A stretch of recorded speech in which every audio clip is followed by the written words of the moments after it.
नमस्कार, दोपहर के 3 बज चुके हैं। आज तक पर आप सभी का स्वागत है। मैं हूं आपके साथ चित्रा त्रिपाठी। कोरोना तेजी से हार रहा है। कोरोना को मात देने वालों की संख्या हर रोज बढ़ती जा रही है, लेकिन खतरा उसके बाद भी खत्म नहीं हो जाता। काफी लोग ऐसे हैं जो कोरोना को हराने के बाद भी जिंदगी से हारे जा रहे हैं। आज हम पोस्ट कोविड क्या करें, क्या ना करें, इसी मुद्दे पर करेंगे बातचीत। और इस विषय पर बात करने के लिए हमारे साथ होंगे मेदांता अस्पताल के चेयरमैन डॉक्टर नरेश त्रेहन, जो हमारे साथ इस वक्त लाइव जुड़ चुके हैं। आपका बहुत स्वागत है डॉक्टर त्रेहन। उनके पास हम चलें उसके पहले ये छोटी सी रिपोर्ट देखिए।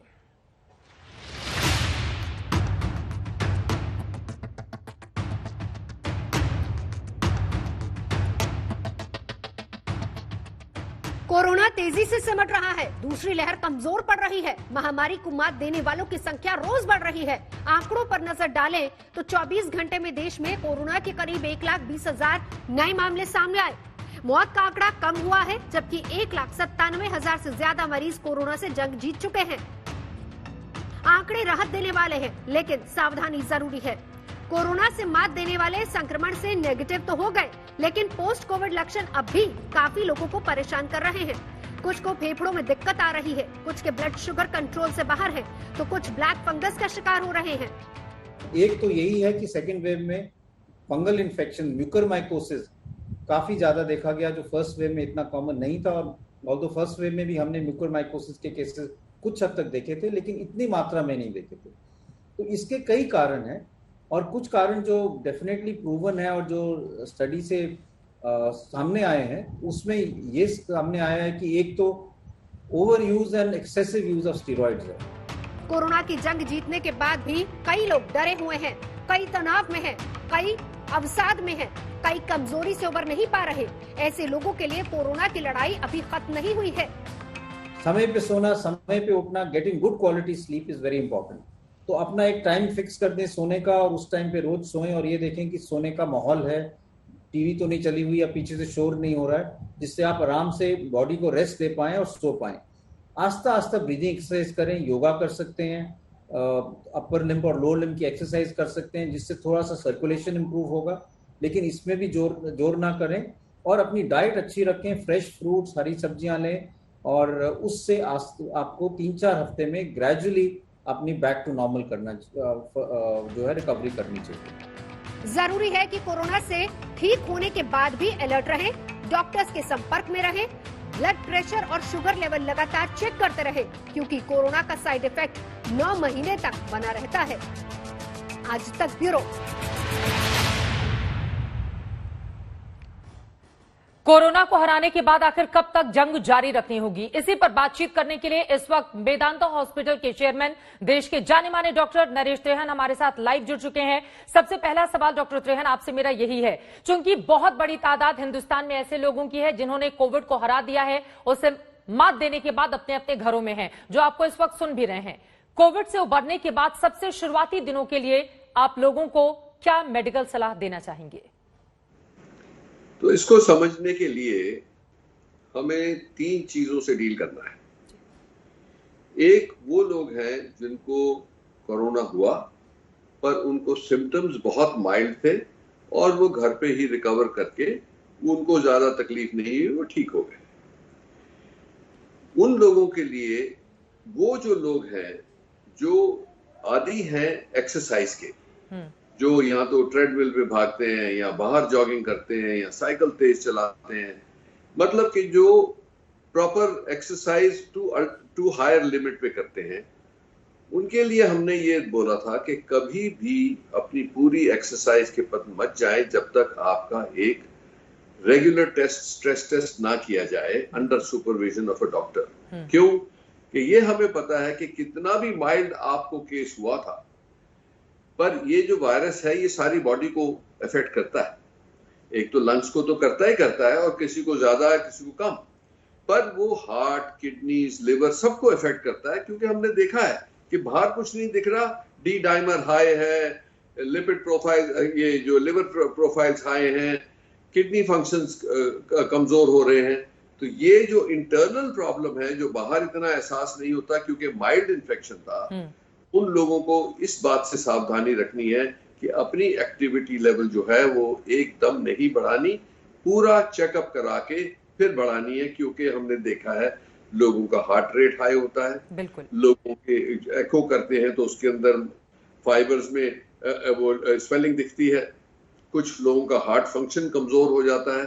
तो ये सब चीजें, ये पूरी एक पोस्ट कोविड चेकअप प्रोग्राम बनाया गया है, जिसको हम पोस्ट कोविड रिहैब प्रोग्राम कहते हैं जी, मतलब कि आपको उस लेवल पर पहुंचाने के लिए क्या क्या करना पड़ेगा।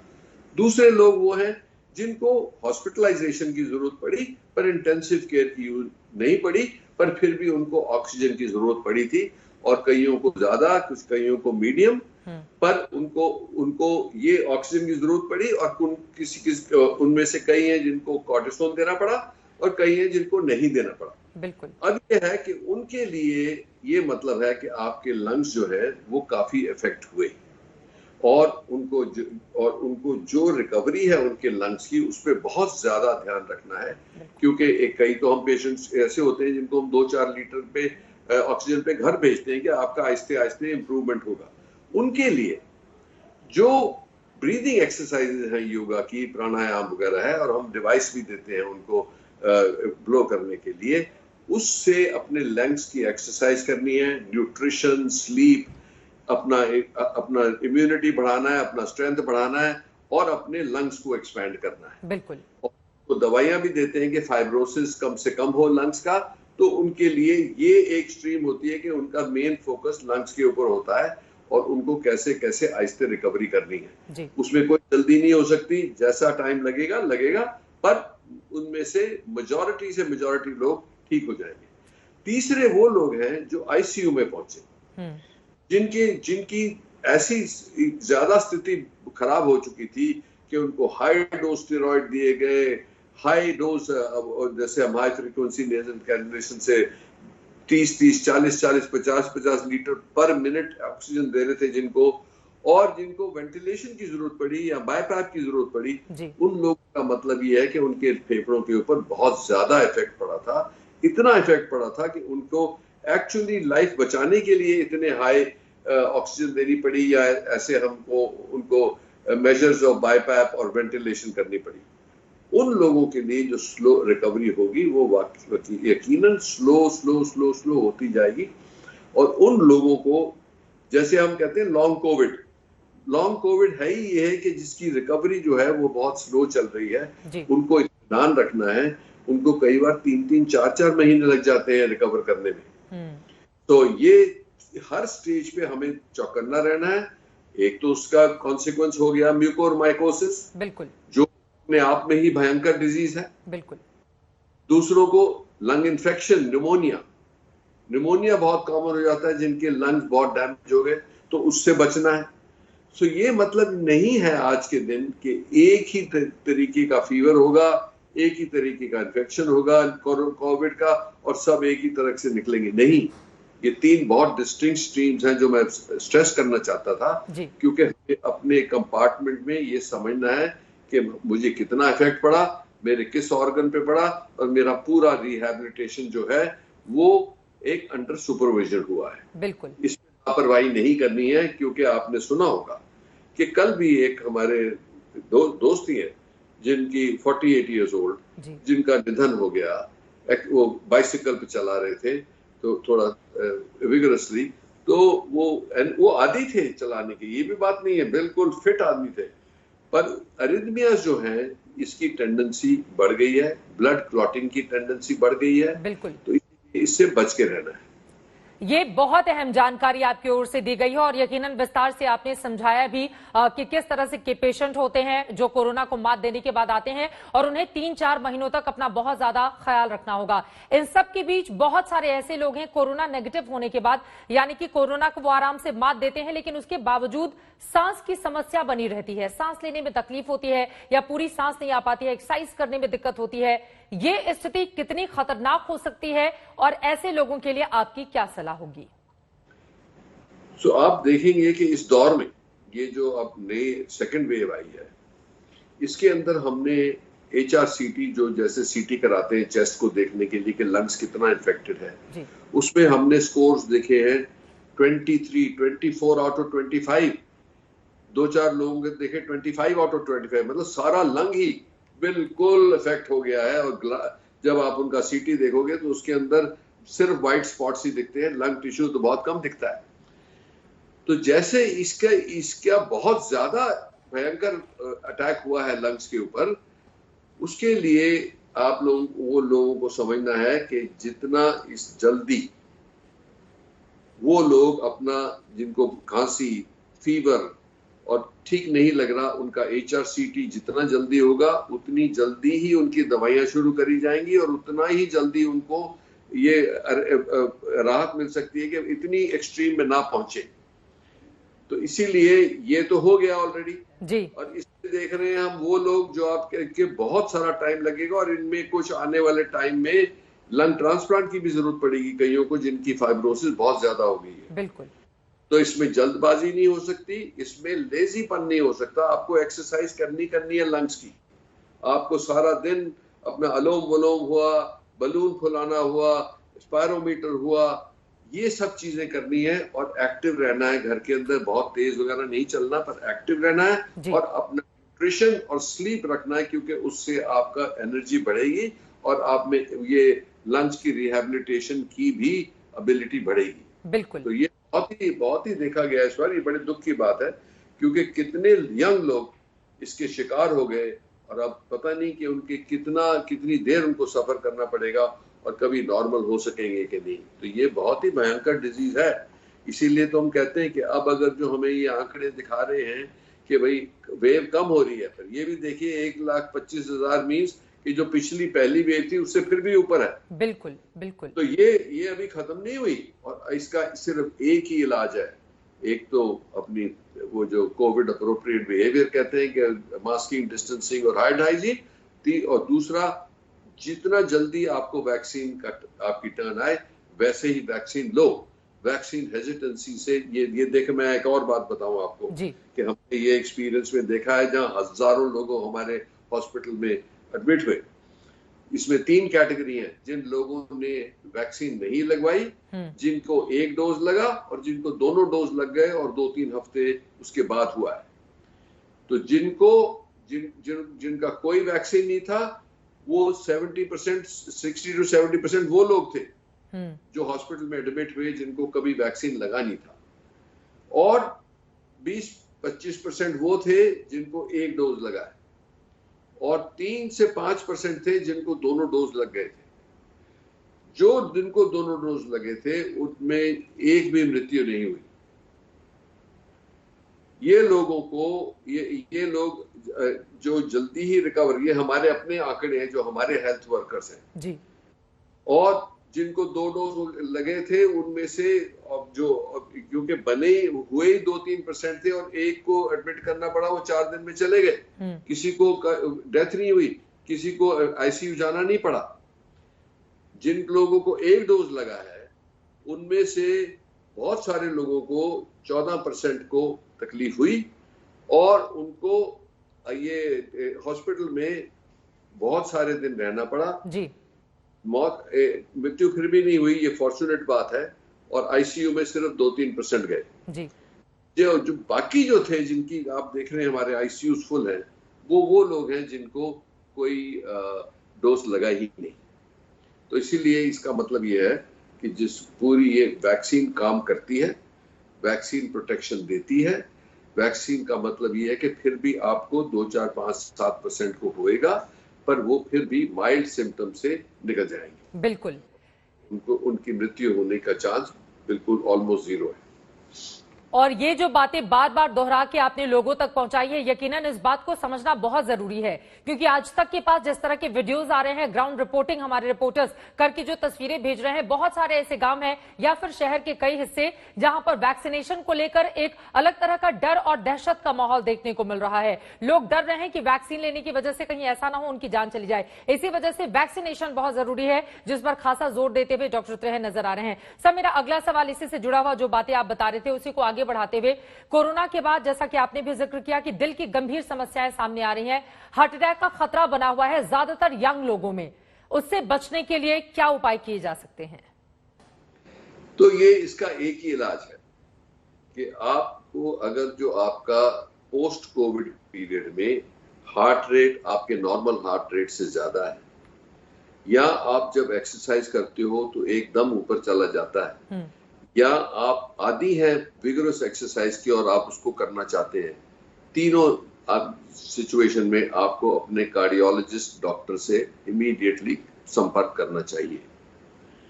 क्योंकि ये देखा गया है कि वायरस जब लगता है किसी को तो वो सारी बॉडी को करता है और हार्ट मसल को भी करता है। तो हार्ट मसल अगर जो इरिटेबल हो जाए तो इरेगुलर हार्ट बीट से सडनली हार्ट कोलैप्स हो सकता है। अगर जो वो इन्फेक्शन और सिवियर हो, जिसको हम मायोकार्डाइटिस कहते हैं, जिसको inflammation of the heart muscle कहते हैं, तो एकदम जो नॉर्मल पंपिंग हार्ट की होती है वो 65% ऐसे ऐसे करता है, वो 20-25% रह जाती है और उन लोगों को हार्ट फेलियर में डालने में या उन कोलैप्स होने में बहुत खतरा रहता है। तो ये हमें पता होना चाहिए कि जितनी सिवियरिटी से पेशेंट है उसी तरीके से उसका पूरा ख्याल रखा जाए। पर जो जिनको खतरा सबसे ज्यादा वो होता है जिनको पता ही नहीं कि उनको प्रॉब्लम है जी। तो वो यंग लोग हैं जो आदी हैं जिमिंग के, जो एक्सरसाइज के, अगर जो उनको पता ही नहीं कि मेरे को थोड़ा सा इरिटेशन हो सकता है मेरे हार्ट में, तो वो अगर जो एक्सेसिव एक्सरसाइज करेंगे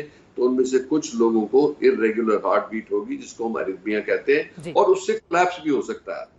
और वैसे ही हमने देखा गया है कि 8-10 लोगों का तो मुझे ही पता है जो हमारे हॉस्पिटल में नहीं बाहर से आए हैं, जिनको सडनली हार्ट अटैक हुआ, जिनको कोई एक्सपेक्टेड नहीं था, यंग लोग थे जो बिल्कुल फिट एथलेटिक टाइप थे। तो इसीलिए ये वार्निंग उनको जा रही है बहुत क्लियरली कि ऐसे एहसास में ना रहे कि मेरे को अपना चेकअप करा लो पहले जी। एक इक्विपमेंट होती है जो हमारे पास है जिसको कहते हैं VO2 max।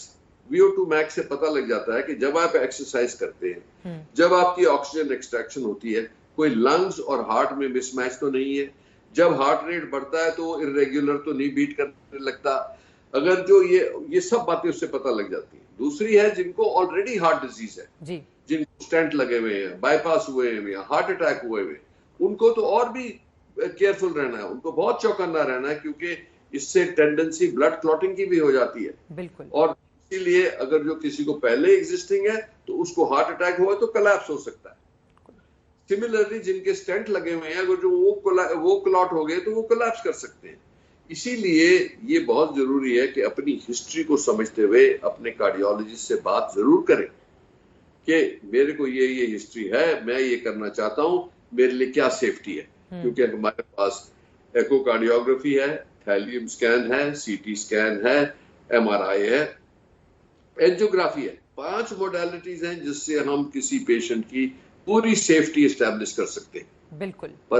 पर उनको अगर जो नॉलेज ही नहीं होगी पब्लिक को, क्योंकि उनको पता ही नहीं था, ये हमें भी नहीं पता था वायरस आने से पहले कि इसके ये प्रॉब्लम हो सकते हैं।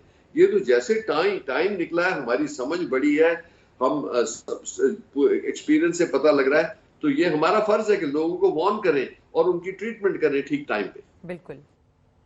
और ये भरोसा काफी ज्यादा अहम हो जाता है। बहुत सारे सोशल मीडिया के जरिए भी सवाल आ रहे हैं, जिसमें सबसे अहम सवाल ये सामने आया है कि कोरोना नेगेटिव होने के बाद भी अजीब से दौर से एक बहुत बड़ी आबादी इस वक्त गुजर रही है।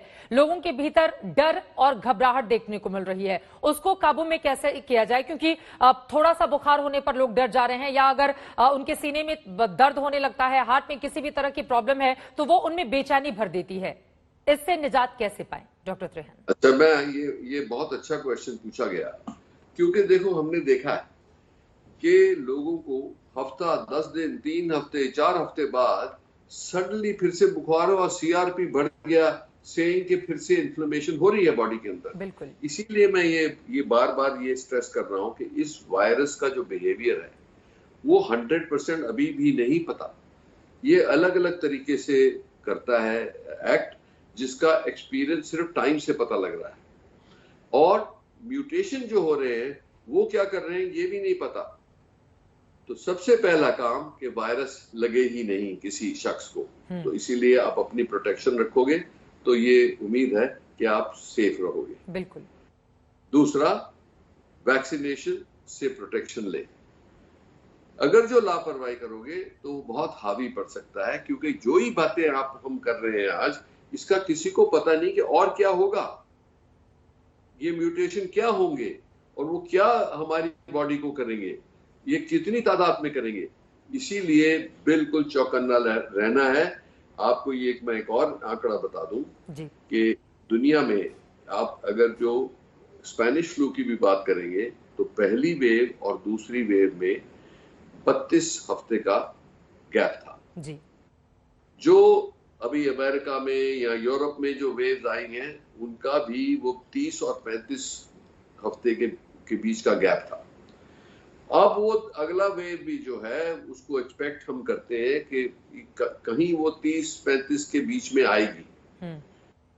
अगर जो हमने दिन के 50 लाख हमने ये शॉट्स लगाए हैं वैक्सीन के, 50,000 वैक्सीन नहीं है, अगर जो दिन में 50 लाख सारी इंडिया को मिला के, तो जो ये थर्ड वेव आएगी उसको हम 25% कम कर देंगे। अगर जो हम 70 लाख पर डे लगाते हैं तो ये वेव आधी से भी कम हो जाएगी। और अगर जो हम 90 लाख पर डे तक पहुंच गए किसी ये सारी वैक्सीन की अवेलेबिलिटी से जी, तो ये वेव जो है ये 10-20% पे रह जाएगी। तो इसका मतलब ये है कि हमारी जो सेफ्टी है, जो सेवियर है लॉन्ग टर्म के लिए, वो सिर्फ वैक्सीन है। और वो वैक्सीन में ना हेजिटेंसी देनी है, और जितनी जल्दी से जल्दी हमारी वैक्सीन बननी और शुरू हो जाए और तादाद बढ़ जाए, क्योंकि हमारे पास मेडिकल फैसिलिटीज तो हैं 1 करोड़ पर डे लगाने की, वो भी लगा सकते हैं, उससे ज्यादा भी रैंप अप कर सकते हैं। पर वैक्सीन की जब जैसी सप्लाई आएगी ये प्रॉब्लम भी सॉल्व होगा। जब हिंदुस्तान में 70% पॉपुलेशन को ये इंजेक्शन लग जाएगा, मतलब के तकरीबन 100 करोड़, मतलब 90 करोड़ 100 करोड़ के बीच में, तब हर्ड इम्यूनिटी होगी, तब, और जिसको हम कहते हैं ह्यूमन शील्ड, उससे फिर हम रिलैक्स करना शुरू कर सकते हैं, क्योंकि उस टाइम इतने लोग भी नहीं बचेंगे जो इन्फेक्शन फैला सकते हैं, और वो भी नहीं बचेंगे जिनको इन्फेक्शन हो सकता है, और वायरस को भी वो चांस नहीं मिलेगा म्यूटेशन का। बिल्कुल, ये नॉर्मल हिस्ट्री है ये ऐसी पेंडेमिक्स की। तो हमें उम्मीद है कि अक्टूबर-नवंबर तक ये क्रिया पूरी हो जाएगी कि हम 180 करोड़ डोजेज लगा सकेंगे। इसका मतलब 80 से 90 करोड़ लोगों को वैक्सीन लग जाएगी दोनों डोज। तब हमें ये उम्मीद है कि राहत मिलेगी हिंदुस्तान को और दुनिया को भी, क्योंकि ये सारे, जैसे हम कहते हैं कि जब तक लोग हैं जो इन्फेक्शन फैला सकते हैं, तब तक कोई सेफ नहीं है। बिल्कुल बिल्कुल। इसीलिए हमें प्रयास करना है कि सारी दुनिया को वैक्सीन ठीक लग जाए आने वाले 6 महीनों में, तो ये जो डिजीज है फैलनी बंद हो, क्योंकि वो तो एक जगह से दूसरी जगह लोग जाएंगे तो जाएगी बीमारी। बिल्कुल, समझ गया। तो इसीलिए आज के दिन सिर्फ 3 संगठन करने हमने। एक तो अपना लॉकडाउन कि हम केयरफुल रहेंगे और अपने मतलब कोई प्रोटेक्ट करने के लिए सब कुछ करेंगे, और लोगों को भी उल्लंघन नहीं करने देंगे, उनको भी रिमाइंड करेंगे भैया सेफ्टी रखो तो हिंदुस्तान बच सकता है। बिल्कुल। और हम वैक्सीन जब नंबर आए तो लगवाएंगे जरूर, और अगर जो हो चुका है और अपने डॉक्टर की सुपरविजन में जरूर रहना है, क्योंकि ये नहीं पता कि कितनी कब कंप्लीट रिकवरी होगी, तो इसलिए उसकी कंसल्टेशन करते रहना चाहिए। बिल्कुल, ये अहम जानकारी आपकी ओर से दी गई है। सेल्फ लॉकडाउन यानी कि खुद को सेफ रखने के लिए हर एक उपाय करें आप, दूसरों को भी इसके लिए प्रेरित करें, और वैक्सीनेशन जैसे ही आपकी बारी आती है आप वैक्सीन लगवाने के लिए जरूर जाएं। लेकिन जितनी बड़ी आबादी का जिक्र डॉक्टर त्रेहन आप कर रहे हैं, अब सरकारों को बहुत गंभीरता से सोचना होगा कि जल्द से जल्द ज्यादा वैक्सीन की उपलब्धता हो, ताकि हम ज्यादा बड़ी आबादी तक वैक्सीनेशन के इस प्रोग्राम को कामयाब तरीके से आगे बढ़ा सके। अब अगले सवाल पर मैं आ जाती हूं। लगातार हम कोरोना का जिक्र कर रहे हैं, लेकिन ब्लैक फंगस, इसका डर लगातार बढ़ता हुआ चला जा रहा है। कई जगहों से खबरें सामने आई, कुछ लोगों की मौत भी हो गई है। कोविड के बाद इस खतरे को लोग महसूस कर रहे हैं। फौरन क्या करें, लोग किस तरह से इसको समझें कि वो ब्लैक फंगस के शिकार हो गए हैं, और इसको लेकर और क्या जानकारी आपकी ओर से देंगे हमारे दर्शकों को? तो सबसे पहला तो हिस्ट्री है कि किसी को सीवियर कोविड इन्फेक्शन हुआ था, उनके लंग्स पे इफेक्ट पड़ा था, उसकी वजह से उनको प्रोलॉन्ग्ड कॉर्टिसोन देना पड़ा, और उसके साथ साथ उनकी कोमॉर्बिडिटी जो सबसे बड़ी है डायबिटीज, वो भी थी। क्योंकि डायबिटीज से ब्लड शुगर, ये जो कॉर्टिसोल से ब्लड शुगर एकदम आउट ऑफ कंट्रोल चला जाता है डायबिटिक्स में, तो वो जितना शुगर बढ़ेगा उतना ही फंगस उसके ऊपर फीड करेगा और उसका चांस मिल जाता है उसको करने के लिए। तो अब ये मैं आपको बताऊं कि फंगस जो है वो हर जगह होता है। आप देखेंगे मिट्टी में बहुत होता है। आप देखेंगे अगर जो कोई दीवार में पानी आ जाता है तो उसके अंदर ब्लैक ब्लैक स्पॉट्स या व्हाइट स्पॉट्स धब्बे बनते हैं। या खाना अगर जो बहुत देर पड़ा रहा तो उस पर फंगस ग्रो करता है। तो फंगस तो है ही, सारे एनवायरनमेंट में है, पर हमारी बॉडी का जो रेजिस्टेंस है, जब तक वो वीक नहीं होगा तब तक फंगस हमें अटैक नहीं कर सकेगा। बिल्कुल। क्या हुआ, ये जो कॉम्बिनेशन ऑफ संक्रमण, कॉर्टिसोन एंड प्रोलॉन्ग्ड इलनेस की वजह से स्पेशली जो डायबिटिक्स थे उनको ये रिस्क बढ़ा जी। और उसके बढ़ने से ये जो इस तादाद में, क्योंकि एक तो नंबर बहुत थे, पहली वेव में तो 1 लाख तक गए थे, अब तो 4-4 लाख तक चले गए। बिल्कुल। आपने देखा कितने लोगों को हुआ। बिल्कुल। तो एक तो न्यूमेरिकली बहुत बढ़ गया, दूसरा ये और भयंकर था, प्रोलॉन्ग था। इतने लोग हमने आईसीयू में देखे ही नहीं थे पिछली वेव में, जो आज इस वेव में देखे गए। तो उनको बहुत लंबे लंबे कोर्स मिले कॉर्टिसोन के। तो उसकी वजह से ये फंगस, जो अपॉर्चुनिस्टिक फंगस कहते हैं कि जहां वीकनेस मिलेगी वहां ये अटैक करेगा, वो कई लोगों को हुआ है। अब ये बहुत ही खतरनाक है, ये एक सच्ची बात है। ये जो म्यूकोमाइकोसिस है ये खतरनाक क्यों है?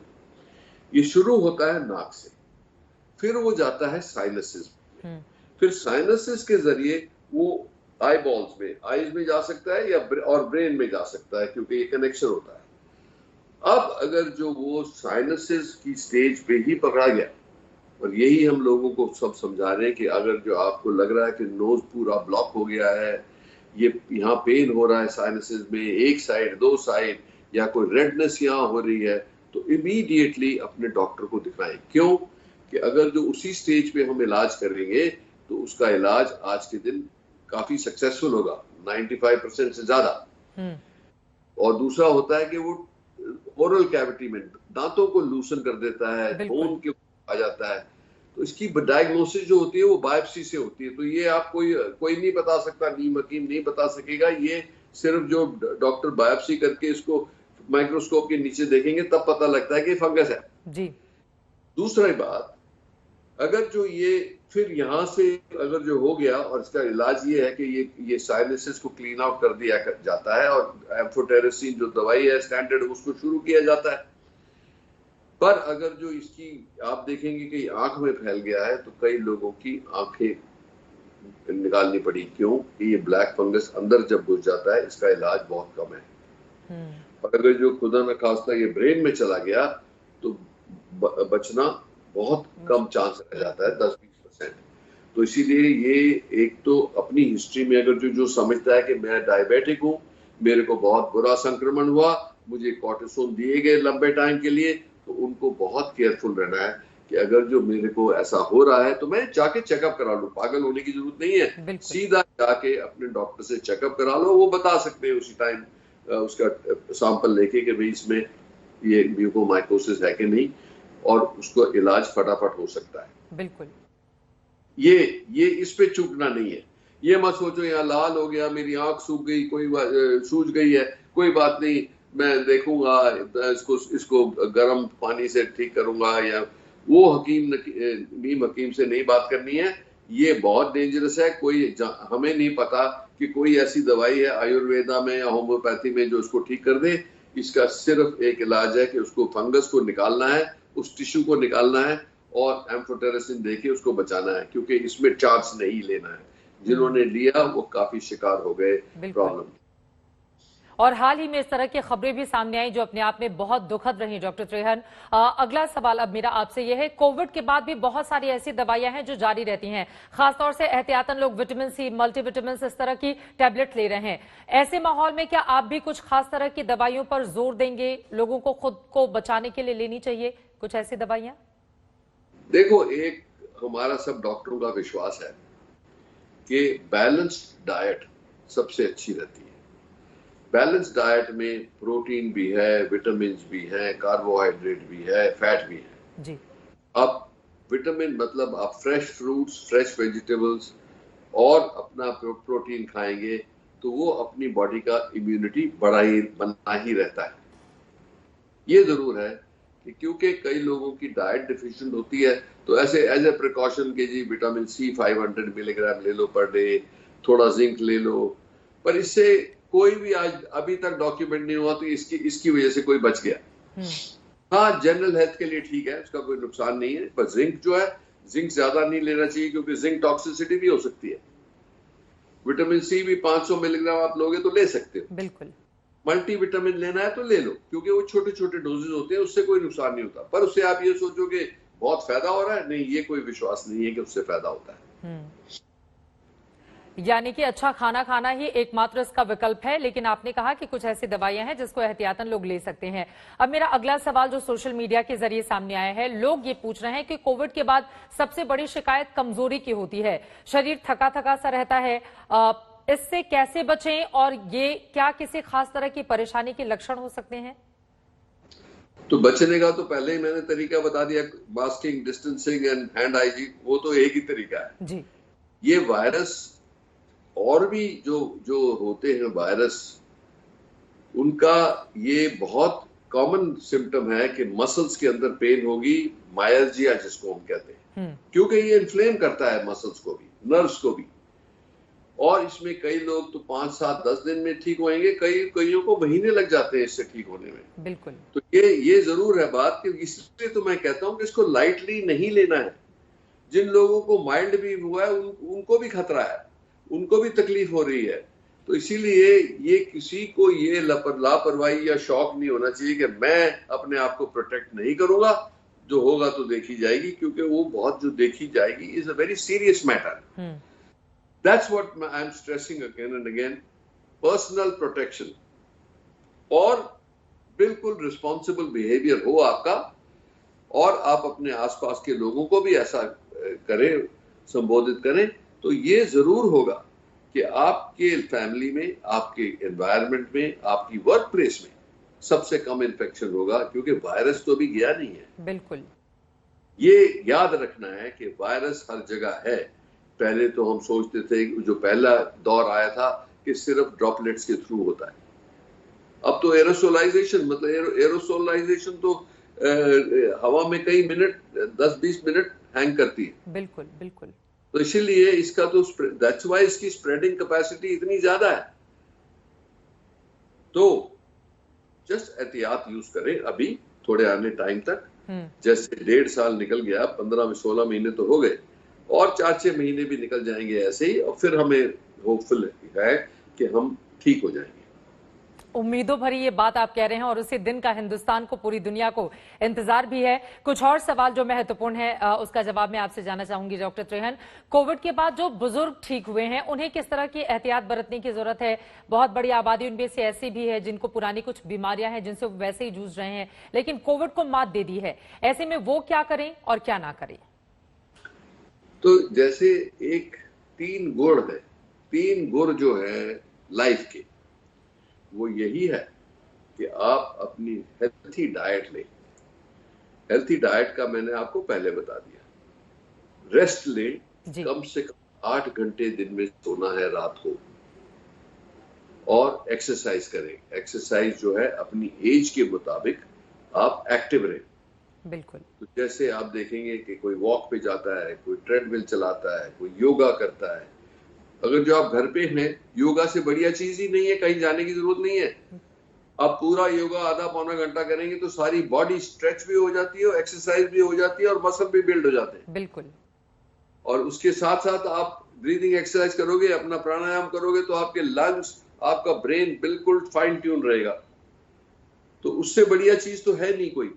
पर आप अगर जो एक्सरसाइज दूसरी भी करते हो, उसके साथ साथ भी अगर जो आधा घंटा योगा करोगे, तो you will feel much better. बिल्कुल। Your immunity will be much better, because immunity के लिए माइंड की स्ट्रेंथ भी जरूरी है। अगर जो आप मेंटली नहीं स्ट्रांग हो, तो आपकी इम्यूनिटी भी स्ट्रांग नहीं होगी, क्योंकि सारा कंट्रोल तो ब्रेन में है। बिल्कुल। ठीक है ना? जी, ये तो बात हो गई बुजुर्गों की। अब आ जाते हैं घर में छोटे बच्चों की। हालांकि तीसरी लहर छोटे बच्चों के लिए खतरनाक मानी जा रही है और उससे कैसे बचाएं अपने बच्चों को, ये भी लोगों के जहन में सवाल है और अभी तक कोई भी वैक्सीन उपलब्ध नहीं है उनके लिए। एक और जानकारी यह है कि बच्चे भी कोविड की चपेट में, दूसरी लहर में भी हम सब ने देखा, कोविड से ठीक होकर घर लौटने वाले बच्चों को किस तरह का खतरा है और उनके लिए उनके माता पिता क्या एहतियात बरते, उनको क्या सलाह देंगे आप सर? एक चीज जो अभी मैं फिर से दोहरा रहा हूं कि ये कई चीजें थी इस वायरस के बारे में जिसको हम पहली बार देख रहे हैं, एज डॉक्टर्स भी पहली बार देख रहे हैं। और ये बच्चों में देखा गया है कि बच्चों को इन्फेक्शन होने के बाद, कोविड इन्फेक्शन होने के बाद रिकवरी भी हुई है जी। तो कुछ हफ्ते 2 हफ्ते बाद वो जो उनकी इन्फ्लेमेशन थी उनकी बॉडी में वो अभी भी चलती जा रही थी और उसको कहते हैं मल्टी सिस्टम इन्फ्लेमेटरी सिंड्रोम। कि आप देखेंगे कि उनके इंटेस्टाइन्स भी मतलब इफेक्ट हो जाती हैं, हार्ट, लंग्स, तो वो उनको मल्टी ऑर्गन इफेक्ट होता है। बिल्कुल। तो इसलिए इसका जो है, इसके लिए तो ट्रीटमेंट जो करी गई है वो इम्यूनोग्लोबुलिन है, जिससे वो उसकी जाने से देने से लगा है कि बच्चे ठीक हो गए हैं, मोस्टली बच्चे ठीक हो गए। तो ये नॉलेज होना चाहिए सबको कि भाई ये क्या हुआ है बच्चे को, ये किस वजह से हुआ है और इसका क्या इलाज है। बिल्कुल। तो अब आप देख रहे हैं कि देखो, अगर जो बच्चे 10 बच्चों को हुआ था लास्ट वेव में, पहली वेव में, जब 1 लाख आंकड़े थे जी। जब 4 लाख होंगे तो 40 लोगों को होगा। बिल्कुल। 40 बच्चों को होगा तो नेचुरल है कि नंबर तो बढ़ेगा ही। बिल्कुल। अब ये हम देख रहे हैं कि वाकई में परसेंटेज वही है और नंबर ज्यादा है कि परसेंटेज भी बढ़ गई है और कितना रिस्क है बच्चों को। बिल्कुल। पर फॉर्चुनेटली ये बात है कि बच्चों के लिए भी ये जो वैक्सीन की ट्रायल्स जो है वो काफी अब चल गई हैं और कुछ एडवांस स्टेज पे भी पहुंच गई हैं और कुछ कंप्लीट भी हो गई, जैसे अमेरिका में कंप्लीट भी हो गई जी।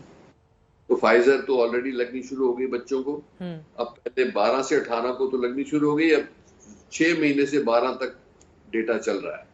तो हमें उम्मीद है कि आने वाले 2 महीनों में, 3 महीनों में इंडियन वैक्सीन भी तैयार हो जाएगी जो बच्चों के लिए सेफ हो, जिसके ऊपर सारी स्टडी करी गई है।